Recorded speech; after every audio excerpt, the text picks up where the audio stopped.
warahmatullahi wabarakatuh. Halo semua, perkenalkan saya Reva Raudatul Jannah dengan NIM 252614401133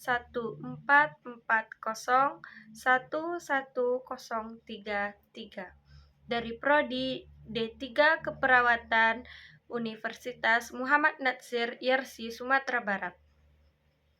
Baiklah, di sini saya akan menjelaskan tentang sejarah Yarsi Sumatera Barat, perkembangan, dan nilai-nilai perjuangan Rumah Sakit Ibnu Sina Sumatera Barat. Di bumi ranah Minang, tempat adat dan nilai luhur dijunjung tinggi. Lahirlah sebuah gerakan yang menjadi tumpuan harapan umat. Yarsi Sumatera Barat, sebuah wadah perjuangan, pembinaan, dan pengabdian yang terus mengalir dari masa ke masa. Poin pertamanya yaitu tentang sejarah Yarsi Sumatera Barat. Perjalanan Yarsi Sumatera Barat bermula dari sebuah kegelisahan. Kegelisahan akan semakin menjauhnya nilai-nilai keislaman dalam kehidupan masyarakat, serta kebutuhan untuk menghadirkan wadah perjuangan yang terarah, terorganisir, dan mampu memberi aliran kebaikan yang nyata. Pendiri Yayasan Rumah Sakit Yarsi Sumatera Barat yaitu Bapak Muhammad Natsir yang didirikan pada tanggal 31 Januari 1969. Tujuan dari didirikannya Rumah Sakit Yarsi Sumatera Barat yaitu untuk tercapainya derajat kesehatan yang optimal bagi seluruh masyarakat melalui pelayanan kesehatan tanpa memandang perbedaan agama, kedudukan, asal-usul, dan warna kulit. Dalam Akta Notaris Hasan Kholbi nomor 20 tanggal 31 Januari 1969 tercantum nama pendiri pribadi terpilih Yarsi Sumatera Barat. Para pendiri Yarsi Sumatera Barat bukanlah sekedar tokoh. Mereka adalah insan-insan yang memiliki pandangan ke depan dengan tekad dan keyakinan yang kokoh. Mereka membangun pondasi organisasi ini sebagai bentuk pengabdian kepada agama, masyarakat, dan generasi penerus.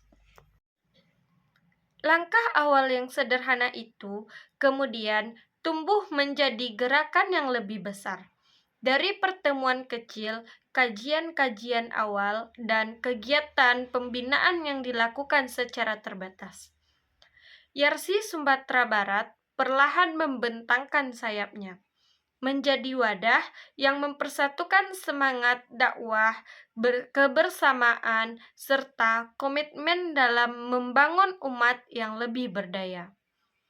Di setiap fase sejarahnya, Yarsi Sumatera Barat terus diuji oleh perubahan zaman, dinamika sosial, tantangan organisasi, hingga ujian dalam menjaga keikhlasan dan konsisten perjuangan. Namun, satu hal yang tidak pernah berubah, niat untuk menegakkan kebaikan dan menghadirkan manfaat seluas-luasnya bagi masyarakat yang membutuhkan.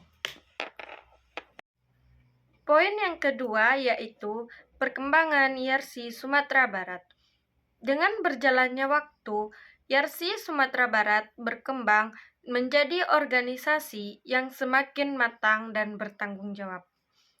Program demi program dirancang bukan hanya untuk memenuhi kebutuhan sesaat, tetapi untuk membangun pondasi umat yang kuat dan berkelanjutan.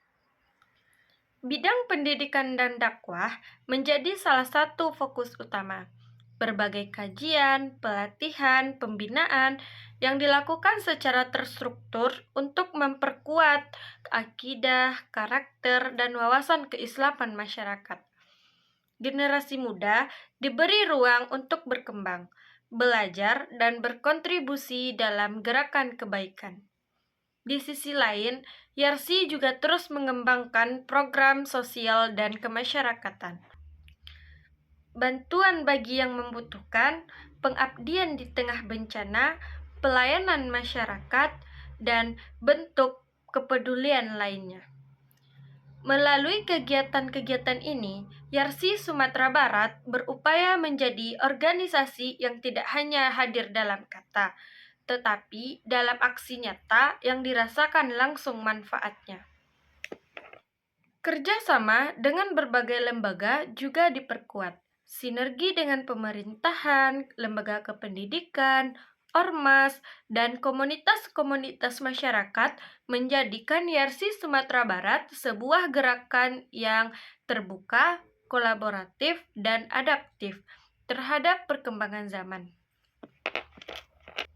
Hingga hari ini, Yarsi Sumatera Barat terus menapaki perkembangan baru, menghadirkan inovasi, memperluas jangkauan dakwah, serta membangun generasi yang lebih siap menghadapi tantangan-tantangan dunia modern, tanpa kehilangan nilai-nilai Islam sebagai pondasi perjuangan. Nilai yang ketiga yaitu nilai perjuangan Yarsi Sumatera Barat. Perjalanan panjang Yarsi Sumatera Barat tidak akan bertahan tanpa nilai-nilai perjuangan yang selalu dijaga dan diwariskan. Nilai-nilai inilah yang menjadi kekuatan utama organisasi sekaligus kompas yang menuntut setiap langkahnya. Nilai yang pertama yaitu keikhlasan. Segala kegiatan dan perjuangan dilakukan bukan hanya untuk kepentingan pribadi, tetapi untuk kemaslahatan umat. Keikhlasan menjaga gerakan ini tetap kokoh meski menghadapi banyak rintangan. Nilai yang kedua yaitu disiplin dan konsisten. Perjuangan ini tidak cukup hanya dengan niat, dibutuhkan disiplin, ketekunan, dan kesanggupan untuk terus berjalan, meski hanya hasil terlihat di awal saja. Yang ketiga, yaitu kebersamaan. Yarsi Sumatera Barat berdiri dan berkembang karena kekuatan kolektif. Dalam organisasi ini, semua bergerak dengan semangat persatuan, saling menguatkan, dan saling melengkapi. Yang keempat, yaitu komitmen terhadap dakwah. Inilah ruh yang menjadikan identitas perjuangan Yarsi Sumatera Barat. Dakwah yang menyejukkan, membina, dan membangkitkan kesadaran masyarakat untuk kembali kepada nilai-nilai kebenaran. Yang kelima, yaitu pengabdian. Bahwa melayani masyarakat dan umat bukanlah beban, tetapi sebuah kehormatan. Pengabdian yang lahir dari cinta dan tanggung jawab untuk menjadikan Sumatera Barat ini baik. Nilai-nilai inilah yang membuat Yarsi Sumatera Barat bukan hanya organisasi, tetapi rumah perjuangan bagi banyak orang yang ingin menghadirkan kebaikan di tengah masyarakat. Dari sejarah yang panjang, perkembangan yang terus tumbuh, hingga nilai perjuangan yang harus tetap dijaga, Yarsi Sumatera Barat telah menjadi bagian penting dalam perjalanan dakwah dan pembinaan umat di ranah Minang. Kini, tongkat estafet perjuangan itu berada di tangan kita. Kitalah yang meneruskan langkah para pendiri, menguatkan organisasi, dan menghadirkan manfaat yang lebih besar bagi masyarakat. Dengan semangat kebersamaan, komitmen yang kuat, dan keikhlasan dalam melangkah, perjuangan Yarsi Sumatera Barat akan terus hidup menjadi cahaya yang menerangi di jalan bagi umat, hari esok, dan untuk generasi yang akan datang. Baik, dari beberapa penjelasan tentang Rumah Sakit Yarsi Sumatera Barat yang telah saya sampaikan, terima kasih atas perhatiannya. Mohon maaf atas kesalahannya. Saya sudahi dengan Wabillahi taufik wal hidayah. Wassalamualaikum warahmatullahi wabarakatuh.